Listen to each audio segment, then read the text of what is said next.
Ya, saudara, malam nanti pemerintah akan mengumumkan kenaikan harga BBM bersubsidi.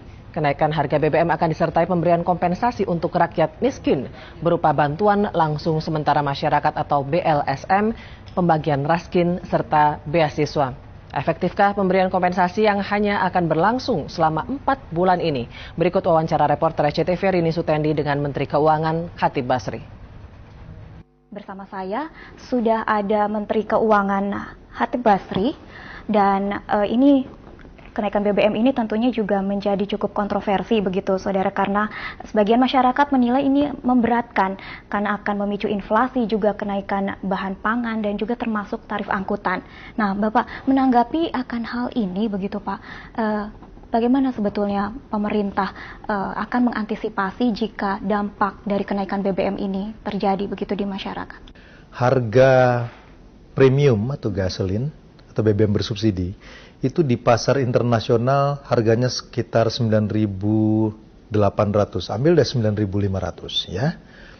Harga premium BBM bersubsidi kita itu 4.500, artinya 1 liter itu disubsidi Rp5.000.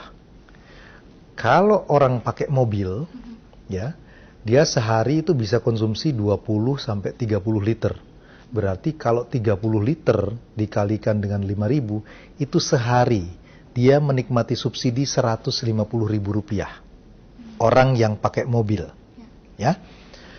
Di sisi lain, kita begitu ribut dan bicara BLSM Rp150.000 1 bulan.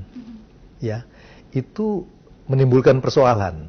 Ini dari sisi ini sebetulnya, apakah pertanyaannya kita mau memberikan subsidi kepada orang yang punya mobil Rp150.000 di spend per hari, ya?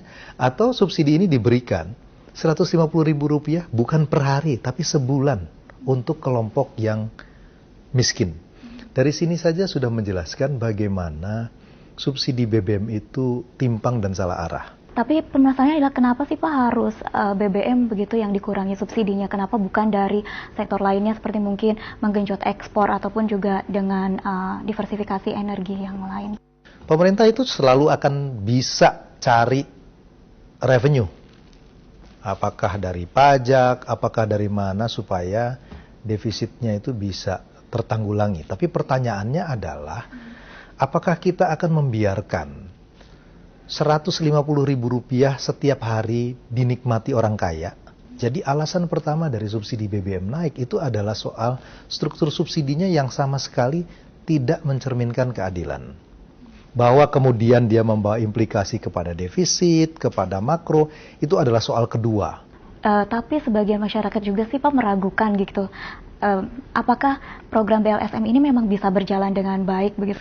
Tentu ketika harga mengalami peningkatan akibat kenaikan BBM itu pasti akan terjadi inflasi. Kalau itu terjadi inflasi, maka penduduk miskin itu mau tidak mau pasti akan terkena. Ya, dia pasti akan terkena.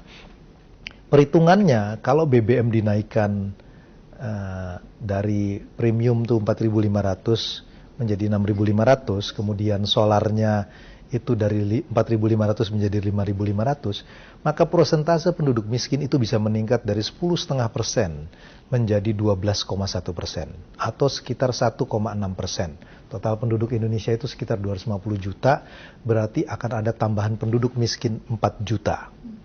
Ini tidak bisa dibiarkan orang menjadi miskin akibat kenaikan BBM ini. Karena itu dia harus dikompensasi. Nah, kompensasinya bisa dengan cara dia dapat akses kesehatan, dia dapat akses beasiswa, ya, dia bisa dapat akses untuk pekerjaan. Ini apakah memang cukup hanya 4 bulan begitu karena BLSM dibagikan sama 4? Kenapa ditetapkan 4 bulan? Ya. Kalau kita lihat secara empiris, setiap kenaikan harga BBM itu yang terjadi 2005 2 kali, 2008 sekali, itu efek inflasinya itu sekitar 3 sampai 4 bulan. Jadi itu harga BBM misalnya dinaikkan hari ini, maka kemudian immediately harga-harga akan mengalami peningkatan dan proses itu berlangsung selama 3-4 bulan, setelah itu dia hilang. Nah, jadi di dalam 3-4 bulan terjadi shock ini, itu diberikan BLSM. Tadi saya katakan bahwa kalau kenaikan dari BBM ini sekitar tadi 3 30 sekian persen yang 4.500 jadi 6.500, itu bisa terjadi tambahan 4 juta orang miskin baru kalau tidak ada kompensasi. Ini tambahannya 4 juta. Yang diberikan oleh pemerintah itu adalah 15,5 juta rumah tangga. Nah, rumah tangga itu asumsinya biasanya ada bapak ibu 2 anak. Jadi kali 4, 15,5 dikalikan 4 kan sekitar 62 juta.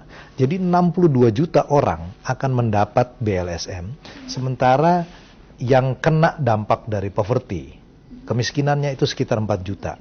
Jadi kan kalau tadi Anda bilang mengenai targetnya ini sebetulnya yang ini, tapi yang diberikan sampai level 62 juta. Maka dengan sendirinya resiko dari target ini miss atau salah itu menjadi relatif lebih kecil, karena yang diberikan itu jauh lebih luas. Saudara, itu tadi wawancara saya dengan Menteri Keuangan Bapak Hatip Basri.